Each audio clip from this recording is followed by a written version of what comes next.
Hari pertama Riley bersekolah dimulai, tak hanya Riley, semuanya pun nampak bersemangat. Sementara itu di pusat emosi, para emosi juga nampak bersemangat.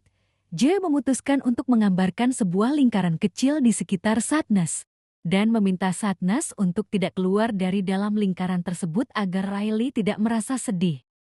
Saat di sekolah, Riley sebagai anak baru diminta memperkenalkan diri. Awalnya Riley dengan semangat menceritakan tentang dirinya, teman-temannya dan kegemarannya bermain hoki sejak kecil. Namun tiba-tiba Riley menjadi muram dan mulai mengatakan semua berubah ketika dia harus pindah ke San Francisco, hingga akhirnya dia menangis. Guru pun menghiburnya bahwa mereka akan membantu Riley.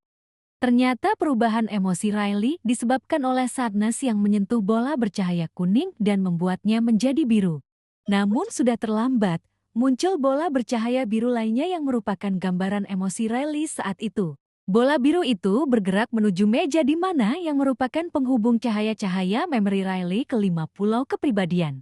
Joy bergegas mengambil bola biru tersebut dan ketika ingin memasukkan ke pusaran menuju perpustakaan penyimpanan memori jangka panjang Riley, Sadness menghentikannya. Sadness berusaha merebutnya dari Joy sehingga tanpa sengaja mereka menjatuhkan semua bola kuning kebahagiaan dan menyebabkan cahaya menuju pulau emosi Riley mati. Sadness yang kehilangan keseimbangan tanpa sengaja melepaskan bola biru dan bola tersebut terbawa menuju perpustakaan bersama Sadness. Tak hanya itu, Joy yang berusaha mencegah bola kuning agar tidak masuk ke pusaran pun ikut terbawa dan tinggallah 3 karakter emosi yang tersisa yang hanya bisa melihat Joy dan Sadness masuk ke pusaran menuju perpustakaan Long Term Riley. Begitu sampai di perpustakaan jangka panjang, mereka melihat semua pulau memori sudah tidak memiliki cahaya.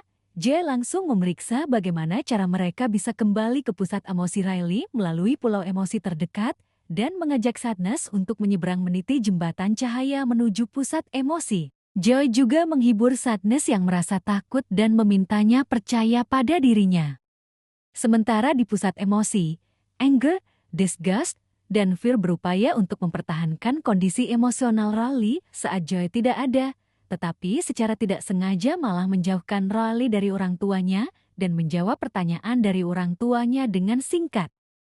Walaupun ibunya mengajak mengobrol, Riley yang saat itu dikendalikan oleh karakter Fear yang mempunyai sifat kehati-hatian hanya menjawab pertanyaan ibu dengan sekedarnya, sehingga ibu merasa ada sesuatu yang salah. Kemudian ibu menyuruh ayah yang dari tadi hanya diam untuk bertanya tentang hari Riley di sekolah, namun pertanyaan ayah hanya mengulang kata-kata dari ibu, yang membuat Riley yang pada saat itu emosinya sedang dikendalikan oleh karakter Anger merasa marah dan mengeluarkan emosinya sampai berteriak di depan orang tuanya, sehingga membuat ayahnya marah dan harus bersikap keras padanya.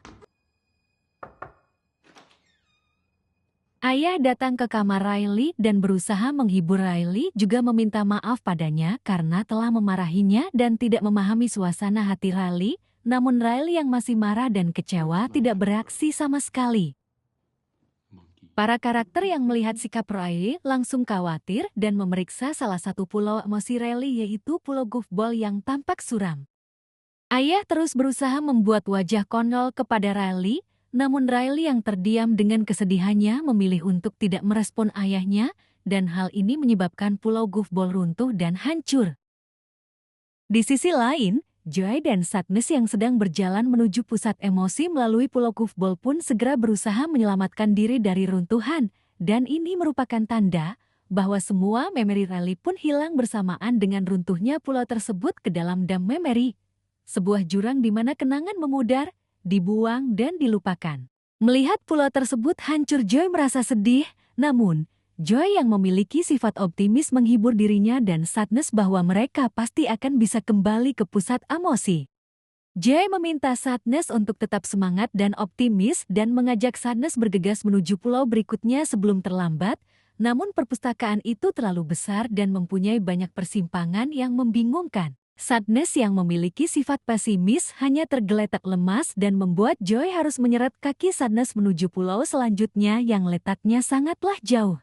Bagaimana kelanjutan cerita Riley dan karakter emosinya? Apakah Joy dan Sadness berhasil kembali ke pusat emosi? Lanjut part 3.